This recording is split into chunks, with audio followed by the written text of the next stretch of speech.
Bem, bom dia a todos. Nós somos alunos do Instituto Federal do Ceará, campus Quixadá. Nós cursamos a disciplina de Logística do curso de Engenharia de Produção Civil. Nosso trabalho consiste em explicar os vários modais da logística. E o ponto específico que a gente pegou foi o modal hidroviário. Nós vamos explicar as vantagens e usos de métodos hidroviários da logística, tanto no âmbito nacional e no âmbito internacional.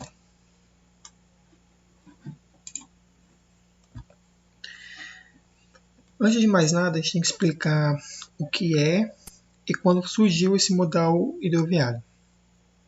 Também chamado de transporte aquático e aquaviário, o transporte hidroviário é um transporte na qual se utiliza meios de locomoção em locais, em hidrovias, que são locais onde possui água, seja ela pode ser por rios, por mares, oceanos e outras coisas. Utiliza muito transporte de materiais, desde insumos de produção até materiais como grãos e essas outras coisas. Desde o princípio da humanidade, se tem uma necessidade da logística. O modal hidroviário ele surgiu como um meio de ligar locais distintos e locais de pouco acesso e que só tem acesso por meios aquáticos para transportar materiais. O principal exemplo disso que a gente pode citar pode ser as grandes navegações, que no Brasil, que por exemplo Portugal, tinha uma rota de comércio hidroviário que seria para as Índias, para pegar insumos e pegar alguns materiais que eles necessitavam na época, como tecidos, como grãos e essas outras coisas. Sempre houve esse modal hidroviário. Começou com pequenas embarcações, como barcos, e como os barcos pequenos, e hoje em dia há meios de transporte e de logística maiores, que são aquelas embarcações de grande porte, onde há vários contêineres levando mercadorias de uma ponta a outra do mundo. Bom dia, boa tarde, boa noite, pessoal. Meu nome é Vlads. Eu vim falar um pouco sobre as hidrovias, sobre as suas características, né?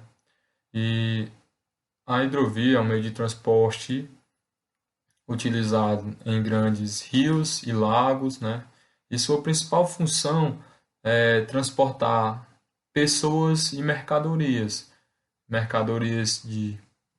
que são de baixo custo e grande peso, né? Como por exemplo, minério de ferro, carvão, areia, grão e entre outros. E suas vantagens são o baixo custo de implementação, o baixo custo de manutenção das hidrovias e a alta capacidade de transporte. Já a desvantagem são a flexibilização do transporte, a questão da lentidão e as limitações das cargas. Apesar do Brasil ter poucos investimentos em hidrovias, o Brasil ainda possui 6 hidrovias bastante utilizadas, que são a hidrovia do Rio Madeira, a do Rio Paraguai, Paraná, a do Tocantins, a do São Francisco, a Solimões, da Amazonas, né, e do Tietê, Paraná. Meu nome é Ana Paula e eu vou dar continuidade à apresentação falando um pouco sobre as vantagens e desvantagens do modal hidroaviário. Bom, eu vou começar aqui pelas vantagens. O baixo risco de acidentes e furtos, o custo de frete compensatório, capacidade de transportar grandes quantidades, percorrer longos distâncias. As desvantagens estão no prazo de entrega longos, muita burocracia documental, necessita de terminais especializados para embarque e desembarque, alto custo no seguro de cargas, falta de investimento governamental, impostos e no processo de fiscalização. A gente sabe muito bem que no Brasil a gente corre desses negócios de prazos de entregas de qualquer que seja produto em longos prazos. A gente procura mais entregas rápidas e eficazes. Essa parte também da burocracia, a gente está cansado dessas coisas muito burocráticas. Sem dúvida, o alto custo é descartado. Sem contar, que o nosso governo, como sempre, não quer investir no que é necessário para manter, esses portos, esses pontos de embarques e desembarques. E no Brasil é inviável esse modelo por conta dessas desvantagens, porque as desvantagens são bem maiores que as vantagens, e acabando que no Brasil nem se usa mais esse modelo.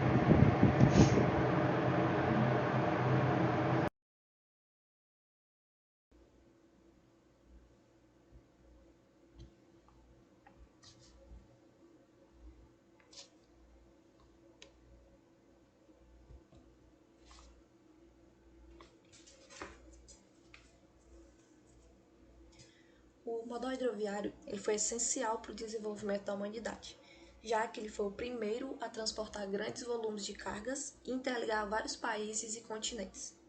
No caso do Brasil, em que a ocupação durante o período da colonização ocorreu na costa litorânea, que tem quase 8.000 quilômetros, o sistema econômico ele teve na navegação de cabotagem, que navegação de cabotagem é a navegação que ocorre entre os portos de um mesmo país.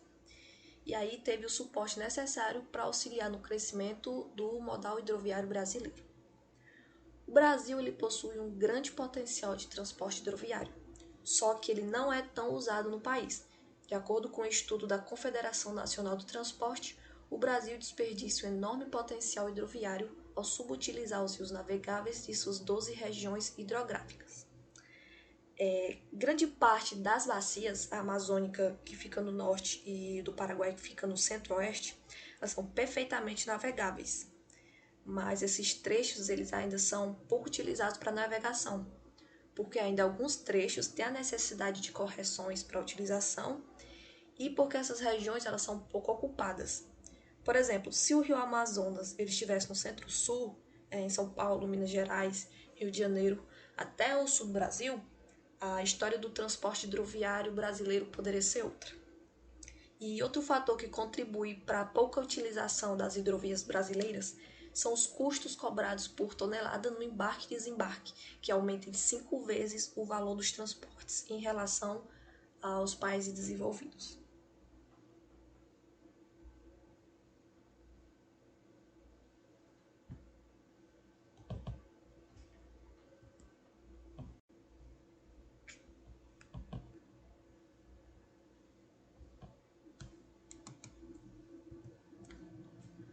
Algumas notícias sobre o modal hidroviário. Estudo aponta crescimento de modalidades de navegação aquaviária. Essa notícia é do site do governo federal e foi publicada em maio desse ano. E aí foi divulgado um estudo pela Agência Nacional de Transportes Aquaviárias que mostrou um crescimento das navegações de interior, que são as navegações onde são utilizados os rios, e a de cabotagem. que, como eu disse, são as navegações entre os portos do território brasileiro. São dados de 2019 e, apesar dos números positivos, o estudo ele também mostra que a matriz de transportes brasileira ainda apresenta uma baixa utilização do modal hidroviário. E, de acordo com essa agência de transportes aquaviários, o governo federal ele vem trabalhando na elaboração de políticas para ampliar o uso modal hidroviário. E uma dessas iniciativas é o projeto da lei da BR do Mar, que é para incentivar o uso de cabotagem, aumentar a frota nacional e equilibrar a matriz de transportes brasileira.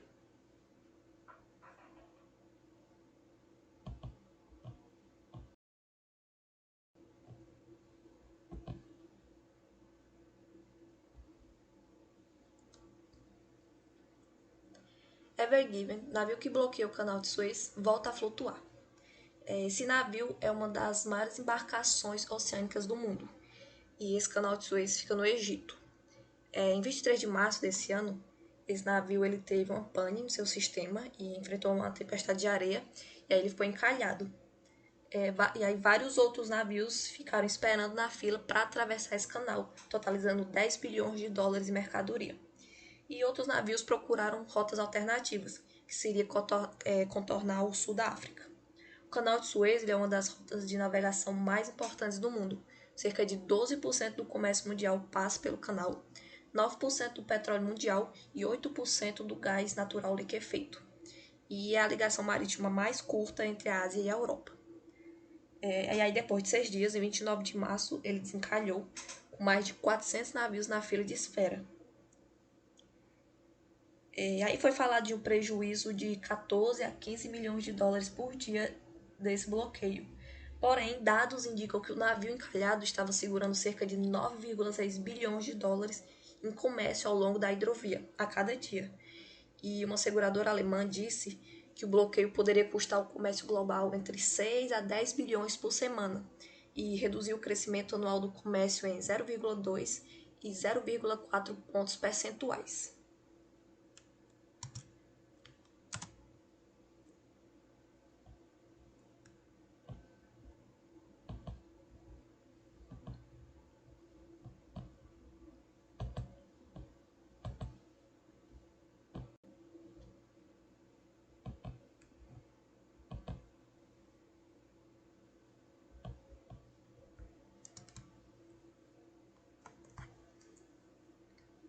E esse foi o nosso trabalho.